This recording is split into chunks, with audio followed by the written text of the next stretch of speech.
Pertama, hari ini kita menyaksikan penandatanganan kesepahaman antara ERIA atau Economic Research Institute for ASEAN dan East Asia. Ini adalah think tank yang masuk dalam top 10 daripada think tank yang dipublish oleh Report Civil Society dan think tank dari University Pennsylvania. Dan ini adalah salah satu think tank pertama yang berkantor di Jakarta. Dan kerjasama ini sebetulnya adalah hasil permintaan dari Kementerian Perekonomian dan ERIA. Dan ERIA ini kemarin juga dalam pertemuan DP dengan Perdana Menteri Kishida disebutkan bahwa akan dibangun juga ASEAN Zero Emission Center yang akan nanti diresmikan atau di-launch pada akhir bulan Agustus, end of August.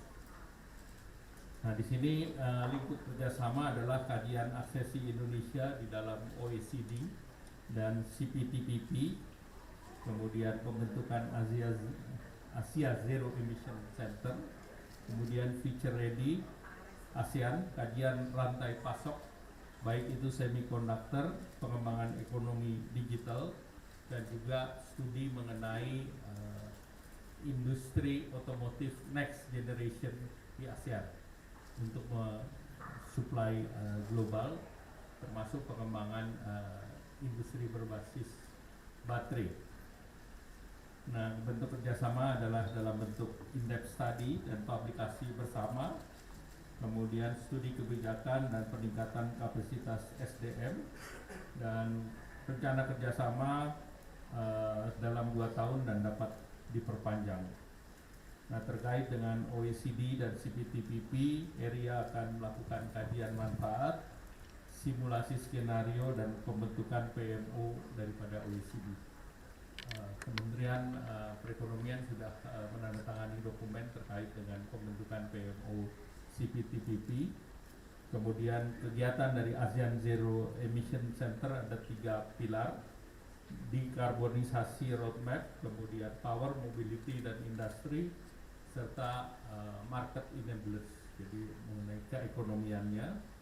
Kemudian juga dalam kerjasama juga akan didorong untuk pengembangan dan perluasan pasar ekspor, termasuk ini dari kajian untuk CPTPP, di mana dengan masuk CPTPP kita akan membuka pasar Amerika Latin, dan sekarang juga dengan keanggotaan Inggris yang baru tahun 2024 ini menjadi anggota CPTPP pertama di luar 11 negara, ini juga akan membuka pasar untuk anggota CPTPP yang lain di ASEAN. Singapura, Malaysia, dan Vietnam adalah penandatangan CPTPP. Kemudian juga dukungan ERIA untuk future ready daripada ASEAN. Pertama, rantai pasok semikonduktor di ASEAN dan India. Bangsa ASEAN diperkirakan semikonduktornya di tahun 2029 akan sebesar $3 miliar, dan India itu mempersiapkan untuk sebesar $15 miliar. Jadi kita bersaing dengan India. Kemudian juga ERIA akan mempersiapkan Digital Innovation dan Sustainable Economy Center, dan ini dalam bentuk riset, transformasi digital, dan ekosistem startup di kawasan ASEAN.